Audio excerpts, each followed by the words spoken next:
Wow. The devil is a liar. The devil is a liar. Cut off. Phone just cut off. My apologies, people. Again, good morning. Let me finish my session. That I don't even think if I got to save the video, but I hope it did. Cut off. The phone had cut off on me. But I thank you guys for watching, the ones that were watching. I apologize that it just cut off like that. Okay, but I'm continuing. I was talking about the people that are when you go to the States. I was talking about the opportunities that our youths or people are not being afforded in the country. Specifically speaking about Mr. Program, and how he lost his life so senselessly, and that the environment that he was in, he wasn't even supposed to have been in that environment, because it would have prospered him better, and it would have been better for him to be in a studio somewhere recording music. That wasn't his morning, Philip. That wasn't his place to have been, at 1 o'clock in the morning drinking.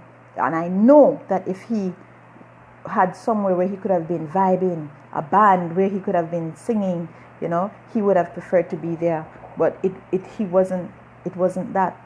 Again, I apologize that I got cut off, so I'm just continuing from where I left off. For those that were watching, I thank you so much for listening, and I really think that I ask for your comments, please, to share, because like I said, everybody have something to share. I don't know everything. I'm only trying to do my part, so I ask you to do yours, to do whatever you can offer.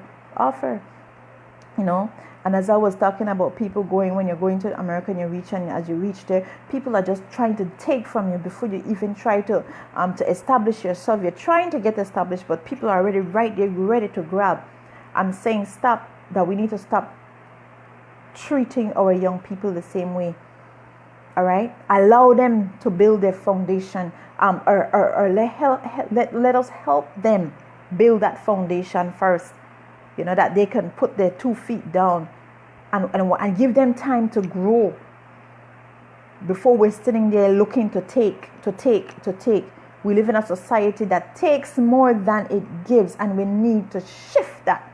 You need to stop that. I need to stop it.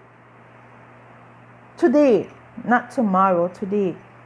Stop taking more than you give. In every area of your life, give of yourself, give of your time. Stop taking more than you give. And when you see people that legitimately have a need, reach out. We have that bad thing that as soon as people see people prospering or something, they immediately take offense.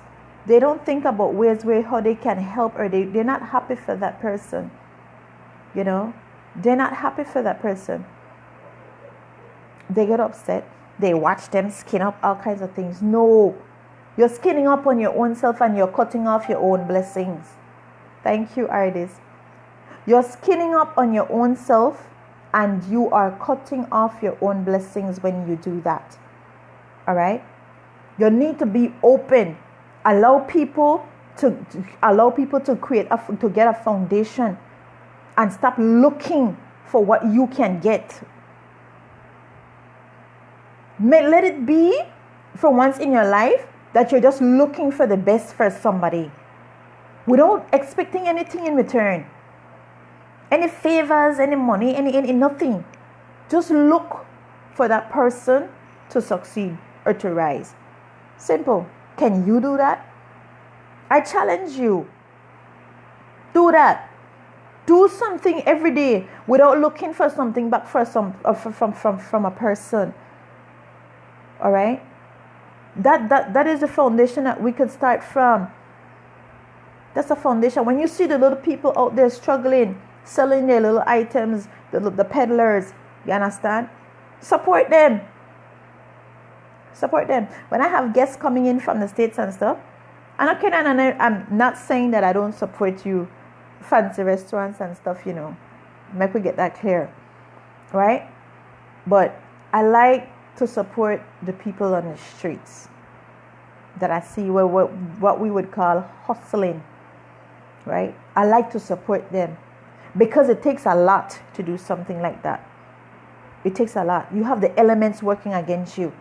You know, you come out with your stock of stuff. Sometimes maybe you go back with all. But yet still you get up the next day and you do it again. That I admire. I admire that.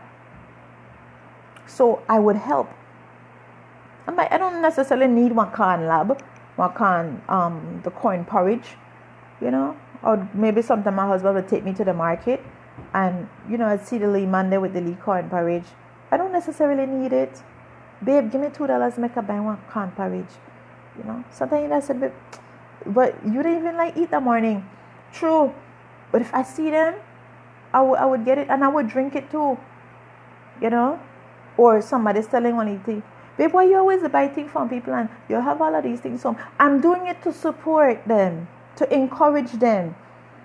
You know? I don't know what they're going through in their lives. And I know that the opportunities that our people need to survive is not there. So if they're trying to create that opportunity for themselves, no man, it's my responsibility to help them. Morning, Shari. It's my responsibility. And how do I help them? Just by lending a little support. You understand? No, again, to create balance here, I'm also speaking to the people that you do come out and you sell your items and you're looking for people to patronize you in your business. Then please take ambition in the things that you are selling. Give people value for money. All right? Don't just put something together and go because you need money. Make it that whatever you sell, you know, people, oh yeah, it's good. You take your time, you put your love into it, because then by you doing that, people will want to continue patronizing you.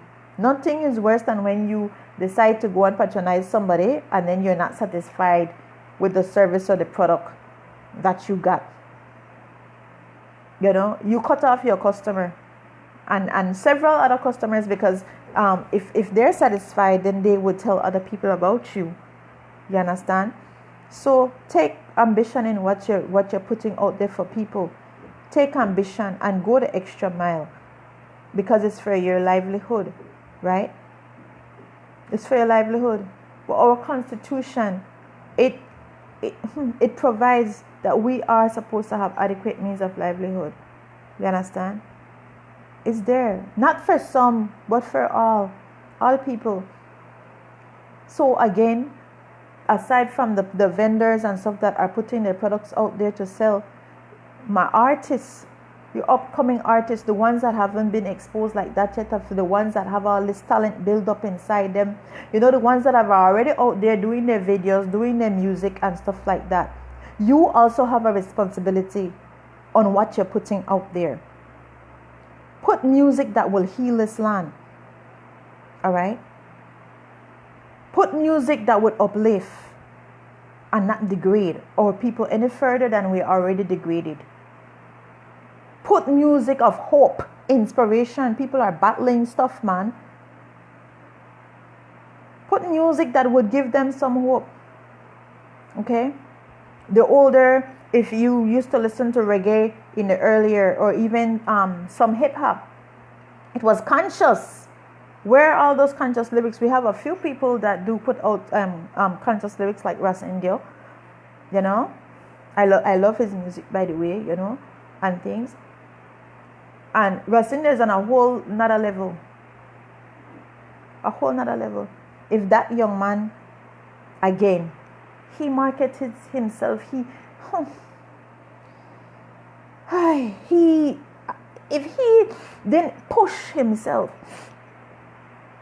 If he didn't push himself, he wouldn't be where he is at right now. Russ Indio travel all over the world. If you guys don't know that, promoting his music, pushing his music, you know, living his music, but he always returns home. Does he get the love he deserves? No. And that's where we're slipping and we need to stop it. Does he get the recognition he deserves? He gets some, but not enough. He doesn't get enough. You understand? Another program. Okay? They have to be out there pushing for themselves. No, I'm not telling you that people are not supposed to push for themselves. But I'm saying that in Belize, we have over 500,000 people. Nobody can tell me nothing about no 300,000 people. Nobody can tell me nothing about no 400,000 people. In Belize, we have more than 500,000 people. More than 500,000 people living in this country, if not by far more than that. Okay? That itself is an industry. We don't need to look to no international places. But all our little artists, they have to be looking towards this international, because they're not getting the support that they're supposed to get here. Why would you not support your own? Why? When you see them, you're looking at you. You know? When you see them, you're looking at you. When you uplift them, you uplift you. Why would you not support them? Why? Because you're hateful people with a hateful mindset. Selfish people. Okay? And you need to grow out of that. Stop spreading your hatefulness. Stop spreading that. Go somewhere in the bush somewhere and go get rid of that. Stop spreading that. Be happy for people. Be happy for the accomplishments. You know, I genuinely, seriously happy for people when I see them, you know, when something good happened for them. Man, I feel like it's me. I feel so good for them. You know? Everybody, what is for somebody, what is for Miss Artist is not for me. You understand? What is for Mr. John, they're not for me. Meaning that everybody has their own gifts, their own thing, their own experiences, their own things that they have to go through. So stop trying to generalize and put yourself in a position, you know, that belongs to somebody else. That's not your position. That is not your breakthrough. That is not your thing. But because even though it's not yours, you know, be happy for that person that is experiencing that thing. Be happy for them. Be happy for their accomplishments. Be happy for their achievements. Because you will have your own, and you will want people to be happy for you too. Okay? You will have your own. Because you have, morning Dominique, you have your own thing that you need to contribute. I have something different that I have to contribute, and I am doing what I'm supposed to be doing right now. I'm a little late starting. I had this shut up in me in a long time, you know. But there's a time for everything. And as long as you get up in the morning, as long as you were able to wake up, that's your chance. That means that you are not done yet. You know when you're finished? When you close your eyes and the grave opens up, the greedy grave, that's when you're finished. You're not finished before then. As long as you wake up every morning, you got work to do. Your work, not other people's work, yours. And when you see people accomplishing their work, be happy for them. And stop being hateful towards them. Stop being jealous and envious. Because sometimes we create our own problems. And then when we don't get by, or when things don't work out for us, we vex with the whole world. Instead of being really, point the finger where the blame ought to be, and that's on yourself. That's on yourself. Stop sitting on your gifts. Stop sitting on your talents, and stop being comfortable with foolishness. Foolishness from other people's behavior, foolishness that you see happening, your own foolishness. Foolishness in your home. Stop being comfortable with foolishness. Foolishness in the government. This PUP and UDP exchange every 5 years. Foolishness. Stop being comfortable with it. Because then you play the fool, you become the fool. And nothing is worse than a person that fool himself. No, that's you are the biggest fool. He who fools himself. You become the biggest fool. We can do better. But just saying we can do better and saying we need change it's not going to bring it until you do what I am doing. Get up. Arise. Do something. Do something. Do you know how much discouragement I get? Independent. Oh, Belize not ready for no independent. Belize not this. Belize not that. Did I ask anybody if Belize was ready for an independent candidate? Did I ask you that? Why did you feel the need to tell me that?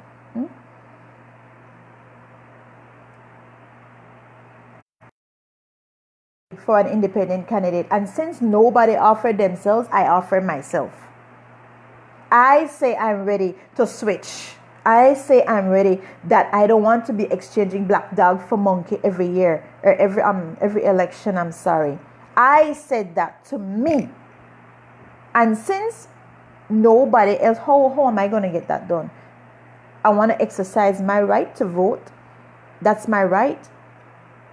But if there's only two parties, then I can't exercise my right, because I know I am entertaining foolishness. I'm entertaining foolishness. So why am I going to go vote for that? So I decide to do something. Okay, I have an independent candidate and I want to vote. So I'm going to go. I'm going to be an independent candidate. And I'm sure there's people just like me that thinks just like me. So they have an option. They don't have to vote PUP or UDP. No, people might, you know what? I don't care. I have already won, because I don't have to put my name beside no UDP, and I don't have to put my name or put a check mark beside no PUP. And that is the same mentality I'm trying to push out to people. It don't have to be me. Get up. It could be you. You right there listening to me can go offer yourself as an independent candidate and give people options. Give our people options other than the crap that we've been getting from 1981. Okay? Crumbs from the table. We have a seat at the table. You have a seat at the table. I have a seat at the table. My children have a seat at the table. And yours too. So why am I going to settle for crumbs when I could sit down at the table? Why? I changed my mindset. That's what I did. Okay? I changed my mindset. There's rules, there's laws that govern the country. So, take a rocket scientist to go to Belmopan and govern. It's just like if you're going to a job. It's a management team that we elect every 5 years. A team of managers. Okay? And I know about management, if that's the case. Alright? At this point, at this stage where we're in, we could go. I won't give you a joke right now. At this point that we're in, I could go out at town and scoop up any one of them homeless people where they out there so. And put their name on ballot. And I'd prefer vote for them. And I'm sure we'd probably get better than what we have been getting from 1981. Call it what you want. But that's the truth. It's the honest truth. But we too comfortable. We like to get comfortable. You're not supposed to be comfortable in anything, because look, just take nature for example. If you're not growing, you're dying. And when you get comfortable, you're not growing. That means you're dying. Slowly. I'm not gonna die before my time. I'm not. I already promised myself that. I'm not gonna sit and just die. I'm not gonna be on that hamster cycle. And I'm challenging you to not be on it either. It's not your portion. It's not my portion. God didn't put us here to just go to work 45, 60 hours for the week. You're stressed out. You don't have time for your children. You don't even have time for yourself. You're not comfortable. You don't even get time to spend with your family, your husband, your wife, because all you could think about is the relationships and the stuff that you're doing for your work. By the time you come home, you want to go to sleep. And then the cycle continues itself. That's evil. It's evil. I was once on the hamster cycle. Everything that I'm sharing here with you right now, I'm speaking from my own experience. And I'm sharing it firsthand. So you can say that here is so. Or I'm taking somebody else's experience, or I'm talking to you. I'm talking to you from my own experience. Okay? And I'm sure you can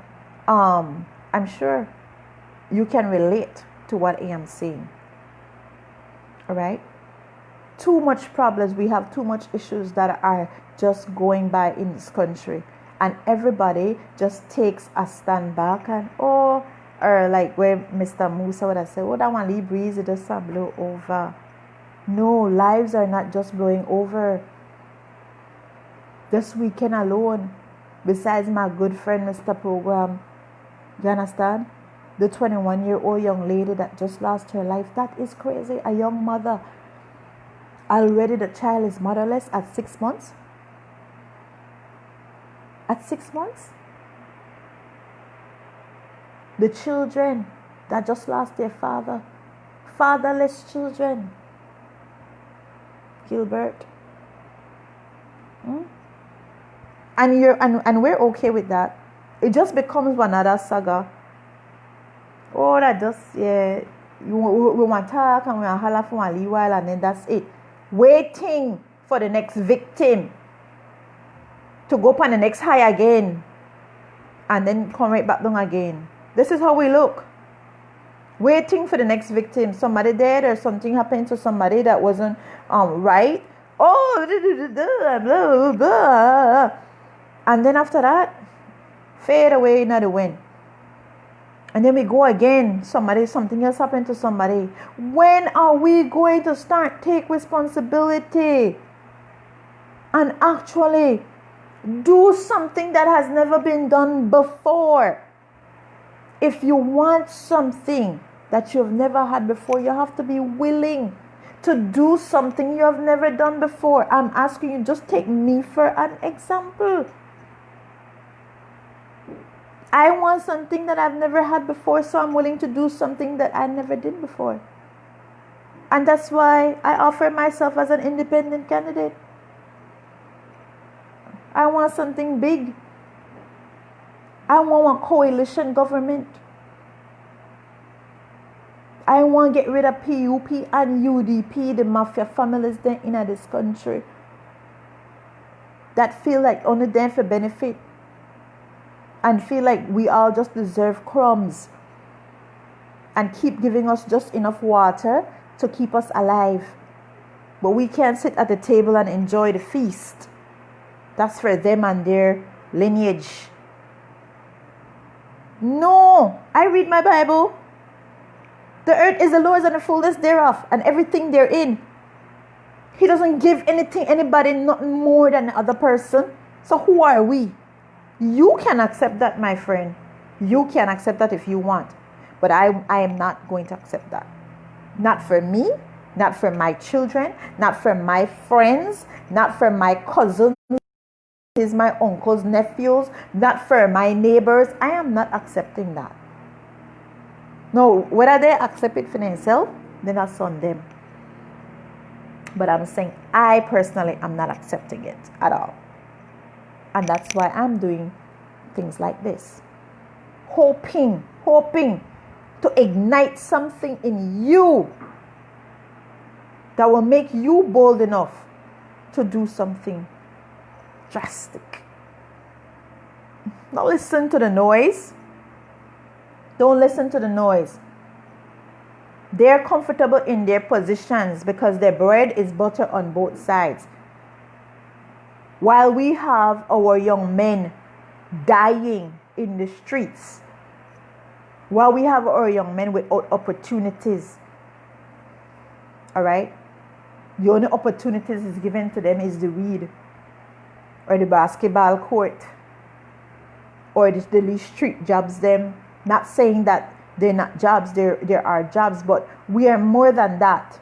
They are more than that. I don't care how you guys look at them or how people look at them. They are me and I am them. And unless we start seeing that and stop separating or trying to put ourselves as being different from these people, they are our people. And at any time and point in life, the situation can switch. You can be in their position and in their shoes, and you would want somebody out there championing your efforts or knowing that you have an opportunity if one day the tables turn and you end up in their position. Like what I said in one of my other videos, poverty is not a crime. Poverty is also a chastisement, and it's not going anywhere, because the Bible says, Christ says that the poor, we will always have them with us. So who's the poverty going anywhere?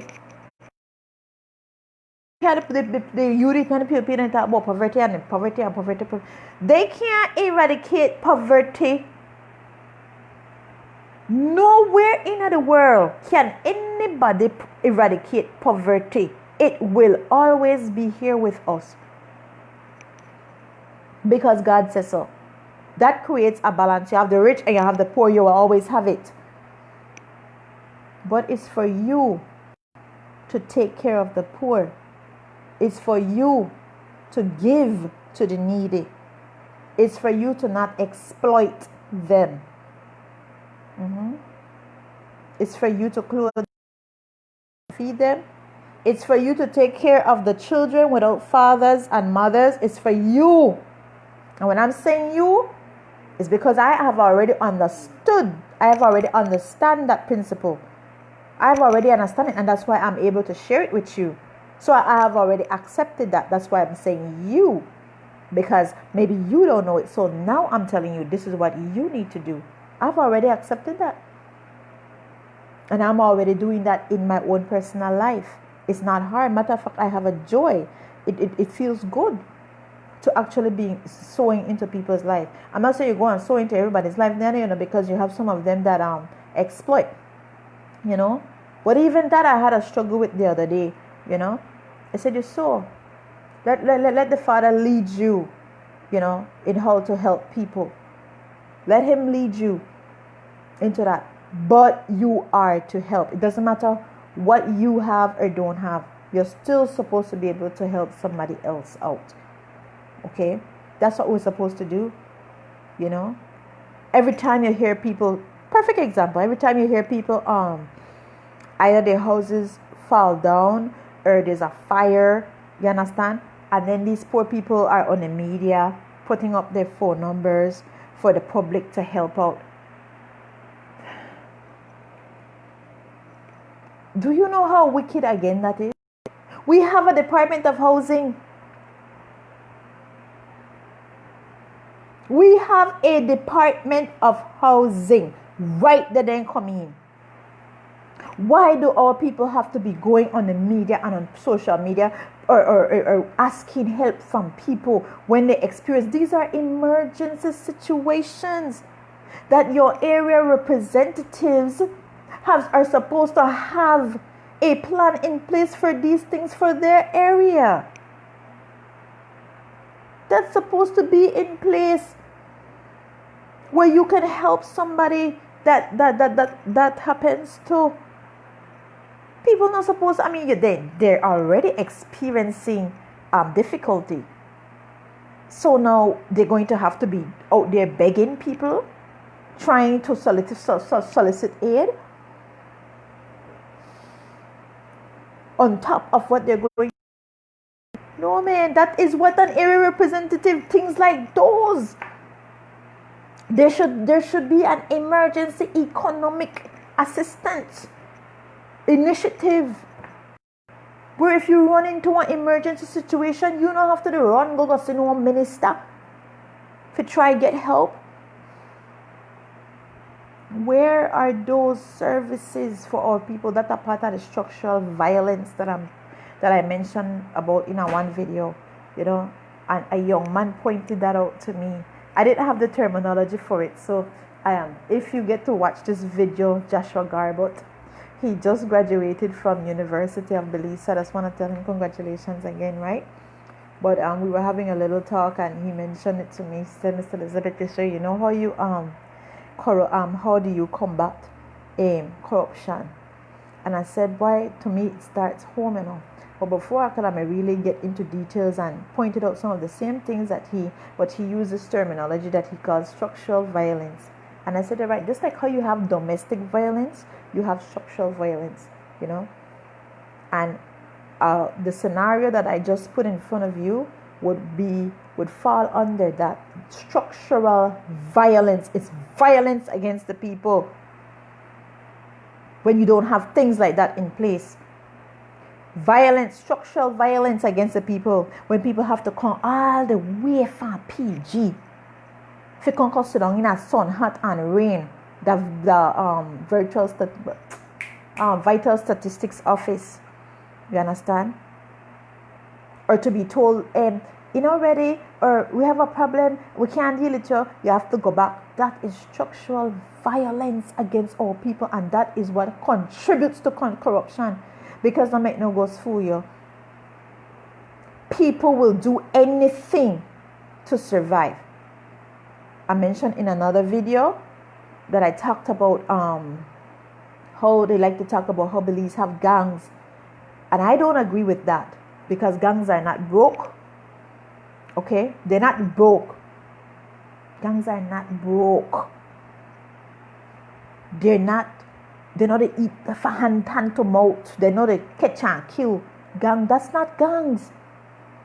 We don't have gangs operating in our country. What we have are impoverished young men. Impoverished men.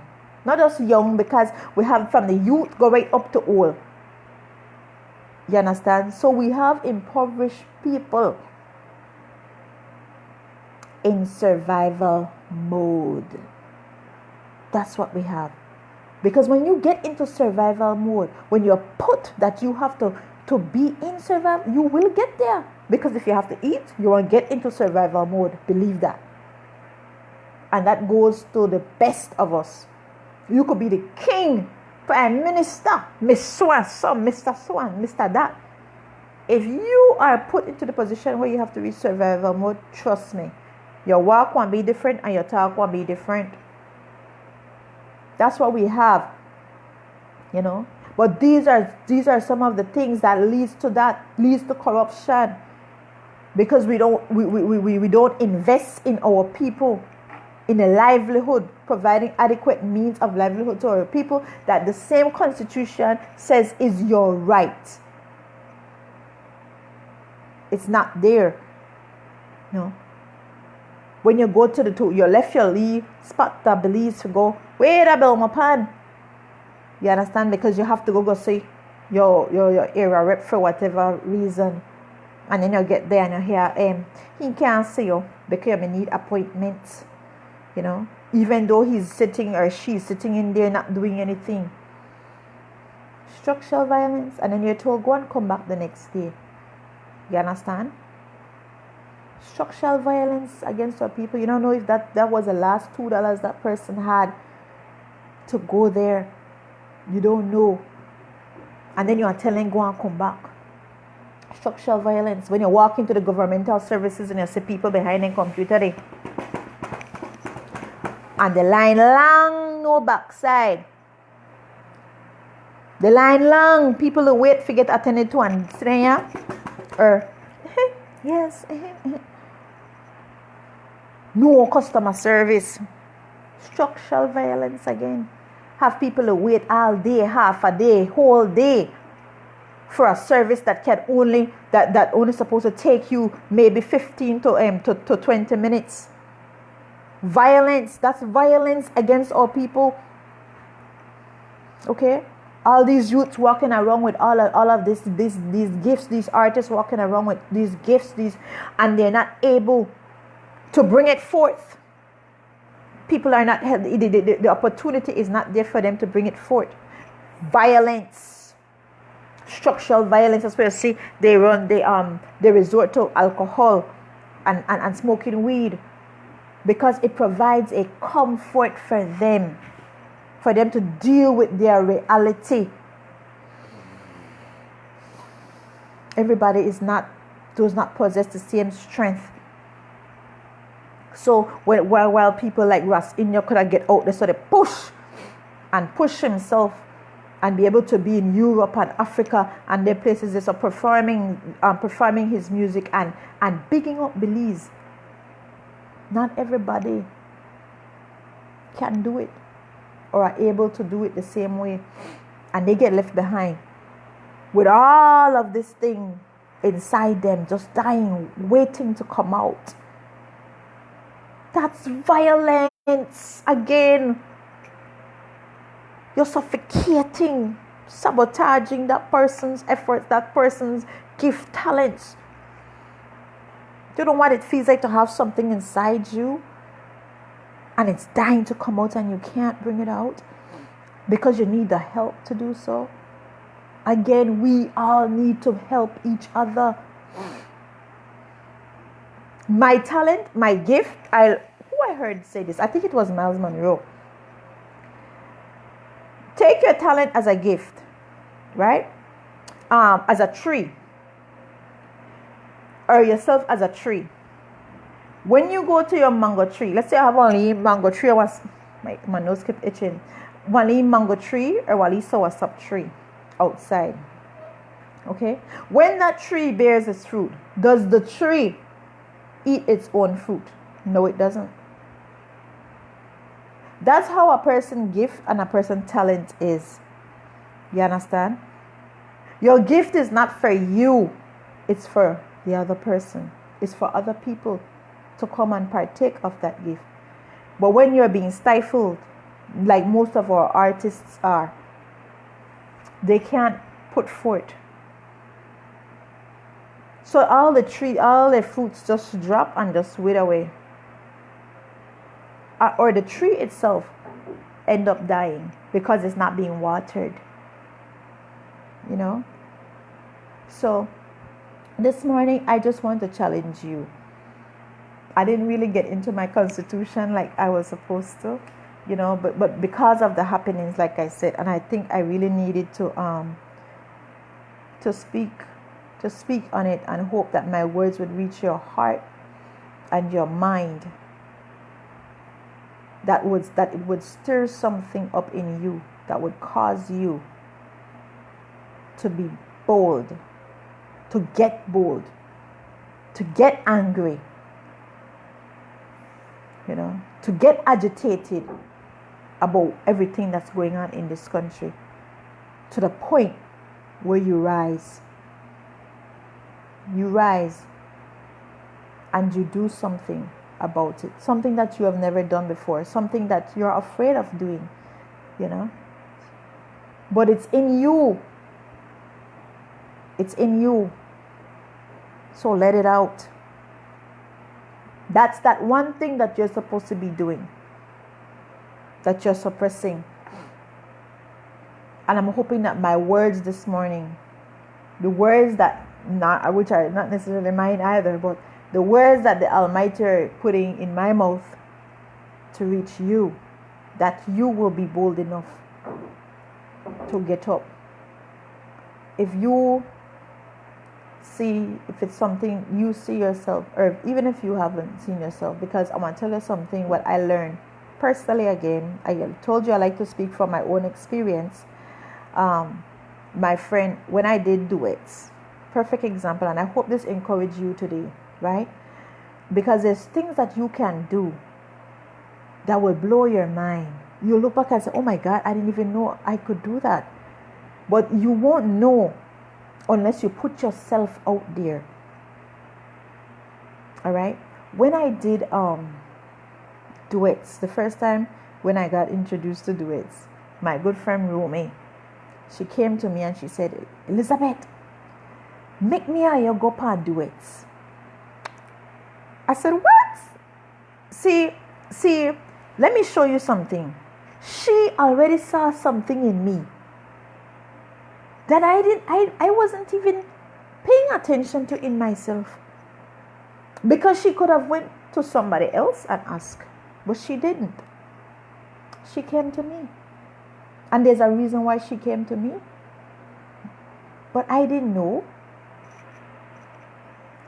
I didn't see that in me, but she was seeing it.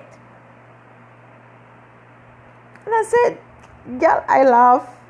I say, pan duets? Girl, what we going to do pan duets? You know? And she said, we're going to go, we have a poem. He said, we could go do a poem. I said, a poem? He said, yes, girl, come, make we go. I looked at her and I said, because she asked me. I said, all right. I said, but what the poem there? He said, I want to give her the poem. So she wrote on the poem for me and she gave me the poem. It's an old Creole poem called Here Is So. Right? For those of you that had watched we're talking about the very, very first duets on Channel 5, right? And we placed third. We came in third.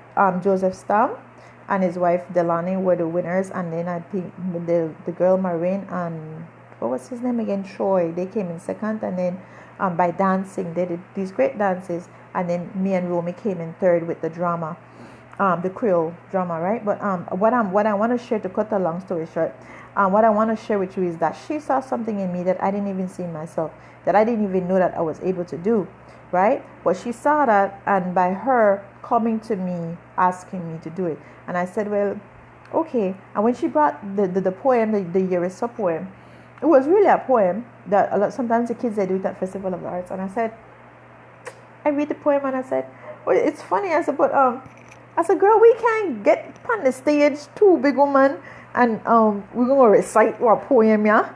I said, that though. She said, girl, well, we could do it, man. We could fix it up and we could do something. And I said, I didn't even know where this came from. I said to myself, I said, you know what happened? All right. I said, give me the poem. Let me see how I can fix it up and see, maybe I could turn it around into something and we could do it. And he said, okay. And she gave me the poem and I went home, and a couple of days I worked on I worked on it, trying to come up with some ideas. But I'm telling you, if I didn't accept that, I wouldn't even have known that I had a creative side of me. I didn't even know how good of a writer I was. Yeah.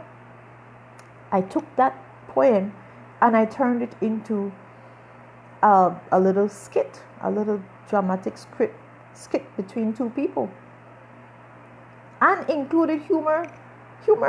So I found out that I was also a comedian. Yes. Okay. I found out that I was also a comedian, and that I was a writer, and that I can get into character, that I can perform. I didn't know that. I really did not know I had these abilities.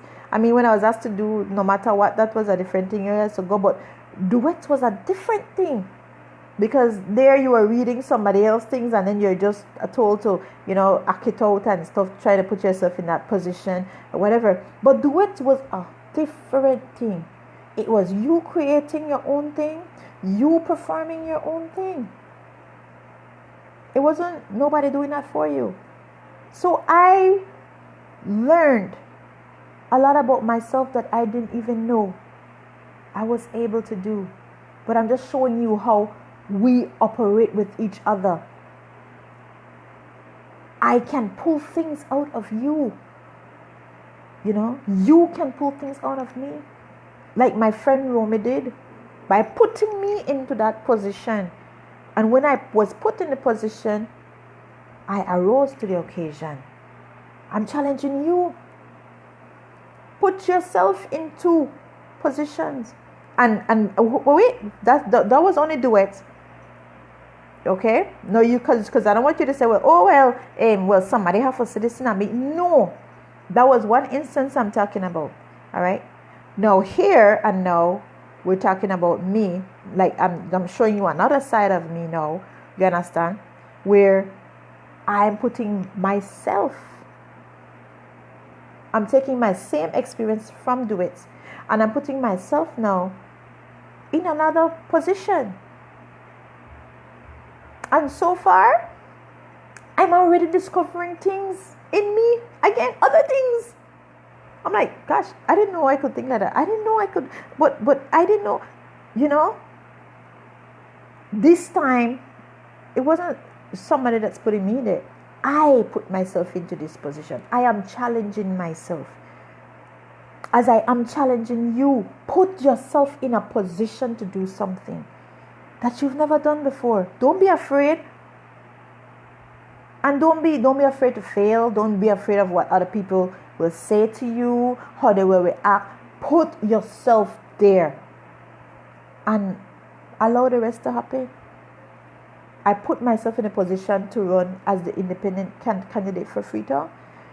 Every day I'm being discouraged by people, I'm not watching what they're saying. I'm not listening to what they're saying. I have walls up because I know how negative people can be. They're never receptive to good things until you actually complete it, until you actually do it. Then people will like, oh, yeah. Then you have all these friends and everybody, oh, yes, I will support. Right. But when you're on a journey, it's rare that you will have people along with you on that journey. But nevertheless, still take that journey, even if it's alone. Because some journeys need to be taken alone as well. Okay? Take that journey by yourself if you have to. But take it. Don't be afraid to step out. There's things inside you that needs to come out. And it won't come out if you're comfortable with where you are. Or you take the stand that, okay, I'm fine. Because that would come from fear. And God did not give us the spirit of fear. He gave us the spirit of power, the spirit of love, and the spirit of a soundness of mind. That's what He gives you. So you need to operate in that today, so that we can benefit from what you have to offer. We can't benefit if you shut it up and you keep it shut up inside you. Okay?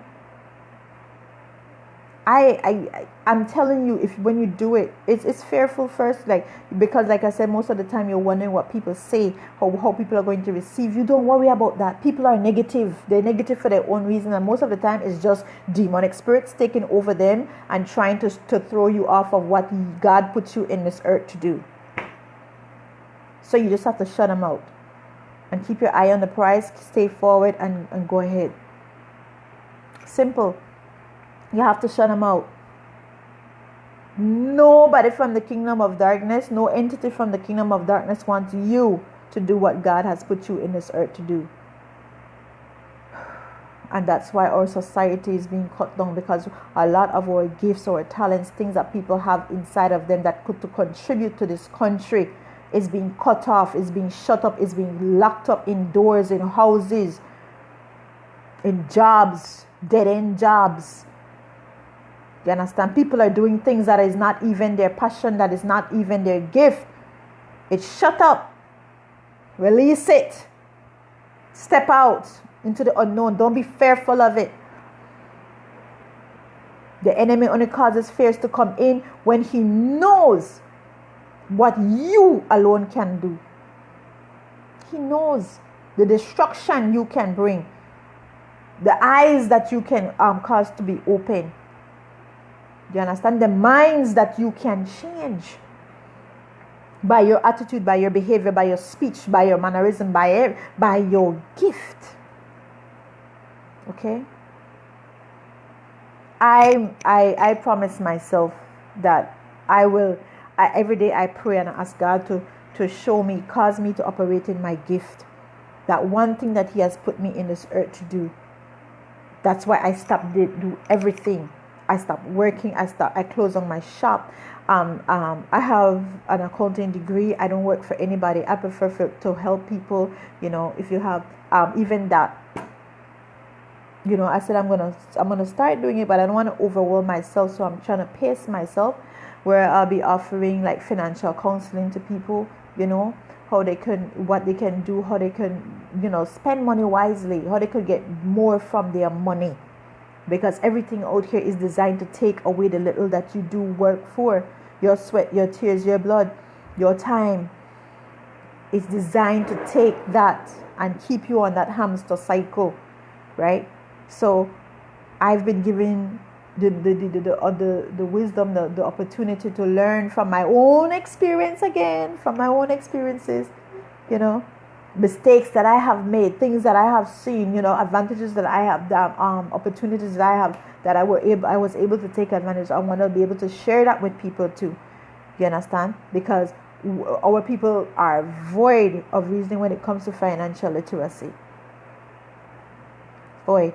And I'm glad I took accounting, because I use it in my everyday life, and it has proven to be very good.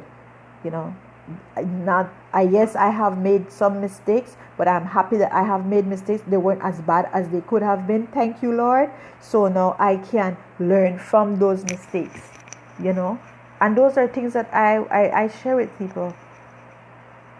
I always keep things balanced. Because that is the only way we're going to move, and we're going to progress, right? So I want to challenge you this morning. I kind of went a long time, but I really enjoy talking to people, and like I said, I'm here talking, but what I really want is for you to consider what I am saying, ponder on it, take the rest of the week and really, really think about what I'm saying, and dig deep to see and find out, what is it? Are you doing something that you're not supposed to be doing, but you're doing it just because, maybe for your livelihood or at your work, Are you really operating in your God-given gift that God has given to you, so other people can be benefited from it, Mm-hmm. There is the parable of the talent. There's a parable of the talent in the New Testament, where it says that the master gave each of his servants, one he gave, I think, 10 talents. I'm gonna kind of condense it a little bit, because I don't know the exact, but I understand. I know the concept behind it. One he gave, let's say, 10 talents. The other he gave like 5, and let's say the other one he only gave 1 talent to. And the one that did he gave the 10 talents to, he went out and he multiplied that talent. He used the talent and he multiplied it, right? The person that he gave the 5 to, that person also did the same thing. He took the talent and he multiplied it. Now back then, talent was the denomination or the currency that they call it. So like how we would say $1, so they would call it a talent. So let's say if they give him 10 talents, so you're looking at $10. So that was the symbolism of it. But when I kind of read it more, it was really referring to your actual gift, which is called a talent, right? So the one that had the 5, he did the same thing. But the one that he only gave the 1 talent to, he got fearful, and he took his talent and he went and hid it, because he was afraid to lose it, because he said if he lose it, then his master is going to reprimand him. So he didn't think to multiply the talent.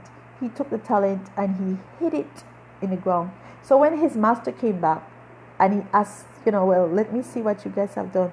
And the others came and they brought forth what they did, and they brought their multiplication along with them. But the one with the 1 talent, came and said, well, master, I know you are a strict man and you hard, so I never want to lose this thing. So I gonna hide it till you come. So see here, so I have it right here. And the master looked at him and he says, you wicked servant, you wicked. Took away the talent that he had and he gave it to the one that, multiplied his, and I said, people probably would think about that and say, but why did he think that he was wicked? It's because, just like the example that I gave you with the tree, how when you go outside and the tree bears its fruit, the tree doesn't consume its own fruit, right? It's somebody else, we eat the fruits of the tree. The tree doesn't eat its own fruit, but it bears the fruit, right? That is the same comparison of your talent, your gift, right? You don't really partake of your own gift. Your gift is for other people, right? So when you don't operate in your gift, when you decide to shut up and stay back and not do anything with your gift, you are actually stifling all the other people that were meant to benefit from your gift. So that is the problem with it. You don't know how many people. There might be 10 people that needed to benefit from what you are saying or doing or whatever. There might be 10 people. It might be 20. It might be 100. It might be 1 million.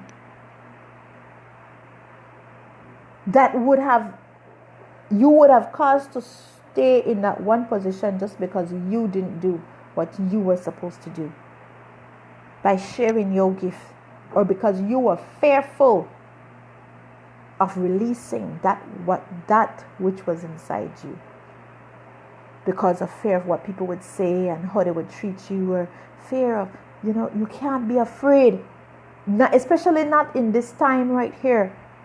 We need bold people. We need people to come up, to stand up, to arise, so we could combat the ills and the things. There is a person for every single situation.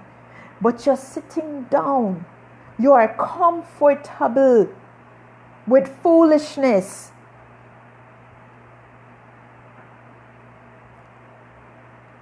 And that foolishness suffocates and is stifling your gift.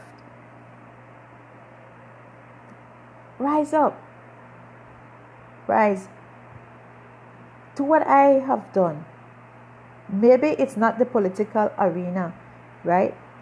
And to be honest with you, people say politics, but me offering myself as an independent candidate, I'm actually applying for a job, because, like I said, politicians is just a group of people that forms a management team that manages the affairs and the resources of the people. So the people are the employer. So when I embark on this journey, I already know I don't look at it as how people look at it as politics. I look at it as though I am applying for a job to serve the people and to manage the affairs of the people and their resources. That is a job. Besides national service and the fact that I'm going to be getting paid a salary, it is a job. So I'm applying for a job. That's how I look at it. And as long as I look at it as a job, then everything that comes with employment, I'm putting myself in that category. And I'm holding myself to that level. At a job, you need to perform. You're being paid to do a job, you need to get it done. At a job, you have to perform. You're given a task and you have to perform your task. It's an exchange your labor for money. That's how I look at it. All right? And because I realize that the management team that we have had since 1981 has not been proper managers. They have mismanaged the affairs and the resources of this country. So we need new management. That's basically what I say. We need new management. And I say, well, nobody is offering up, nobody is creating the opportunity for for an alternative management team. So since nobody is going to do that, well, then I want to do it for my area because I'm only one person. So okay, well, I'm going to apply for Freetown area representative. Then I'm going to apply for that job there. That way I give other people in the area an opportunity to choose. Now, do you have an option? Because you might see the same need, but if you only have two to choose from, you can't do nothing. So you're going to choose between the two. You see what I'm saying? So I'm thinking out the box now. Okay, well, I'm going to go and give them, I'm working for the people. It's a job. And people need to start looking at politicians as employees. Like I said, when you start looking at them as employees and hold them to the same standards that you would an employee, then we won't have the shabang what we have here. You're there on contract for 5 years till the next election. And in this 5 years time, okay, this is what that you're going to be doing and this is what is needed to be done. All right, then at the end of the 5 years, make us see if you have adequately done what you said you were supposed to do. If you are a productive employee, not a good employee. We want productive employees. Employees that will work efficiently, effectively, and productively. All right? That's what it comes down to. So at the end of my 5 years, then you could come back and say, well, okay, this is what you were supposed to do. All right, then you know what happened? She did that. Or she didn't do that. If she did that, so here what happened. The Constitution says that there should be opportunity for advancement based on meritability and integrity. Okay, she did all this and she did what she was supposed to do. The task that was given to her, she did well. Okay, then we'll promote you. We'll give you another contract for another 5 years. That's how that works. Oh, she didn't do it. Oh, she went there and went on vacation on the people's money and on the people's resources. Oh, she went there and she started oppressing the people. Oh, she went there and started victimizing the people. Okay, then, we're sorry, we can't renew your contract for the next 5 years. That is what it's supposed to be. And my mission is to get it to that. And to make Freetown be used as an example for the rest of the Constitution. Because I'm not just going to go there and sit down and, oh no. If they elect me as the area representative, the other representatives will have to work now. If they weren't working before, they will have to work. They will have to work. It's not going to be business as usual and smooth sailing. You know why? Because then I am going to be working. I am going to be getting things done. So they know it will challenge them that they will have to. But right now, nobody know the work. Nobody know do not own. Everybody's on the same timing. So nobody feel challenged to do nothing. That's why we keep getting nothing. But if I get there, they will have to. Because they know you will see, but how Freetown? Look what all happened in Freetown. And how the Freetown. And the other constituencies will start to see where their area representative is lacking. And it will not be business as usual. Or when you get to the house and decisions need to be made and bills need to be passed, it ain't no business as usual here neither. Because if it's not for the will of the people or in the best interest of the people and in the interest of no party here, the feathers will be ruffled. And that's why I see the need for independent candidates to be voted in to create balance. No, independent candidates that really have the will and the good of the people at heart. I'm not going to go there for their own agenda either. Because it will be the same exchanging. But it will still be that at least we have some kind of balance in the house. You will know them by their fruits. You will know people by their fruits. We're not talking about just because election is coming around, you see people taking food for people. They're doing this, they're doing that, all sorts of things. And as soon as the election is finished, you guys know. You know the deal. You know the deal. As soon as the election is finished, horse dead and cow fat. As soon as it is finished, all the acting. Right now, there's a big stage. There's a big stage. And you are the audience. You are being entertained.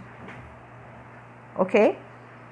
You are being entertained with groceries, with money, with all kind of sweet words and all kind of antics. They come out now.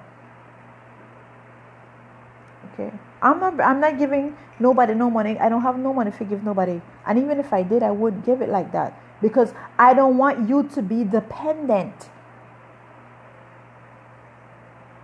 I want my people to rise, to be able to fend for themselves, to self-sustain. We have too much in this country for our people to be living mediocre lives. You understand? No, it could be by choice. But I'm saying the opportunity is there versus not being there. So people could choose if they want.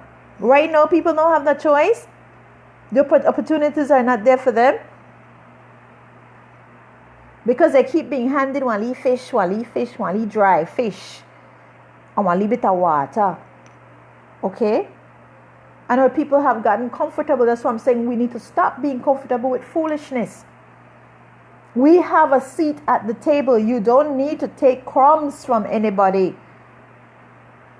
We don't need to be under the table waiting for the crumbs or across the room waiting for somebody to bring us a plate of crumbs. Take your rightful seat at the table. That's what I am doing when I offer myself as an independent candidate. I'm saying I am good enough just as you, Mr. Barrow, Mr. Musa, Mr. whoever, Tara, Young, what, the whole shebang of them, Vega, whatever. I am at the same table with you. I'm taking my seat. I'm not waiting for you to come and hand me no on. This table let us fit all away. And you have that opportunity and you have that right as well. Stop seeing other people higher than you or more than you. They're not. The same blood flows through their veins. They go to bathroom and shit, excuse my friend, just like you, and it stinks just like yours. Okay? Ain't nobody better than anybody here. Ain't nobody more. They're not more.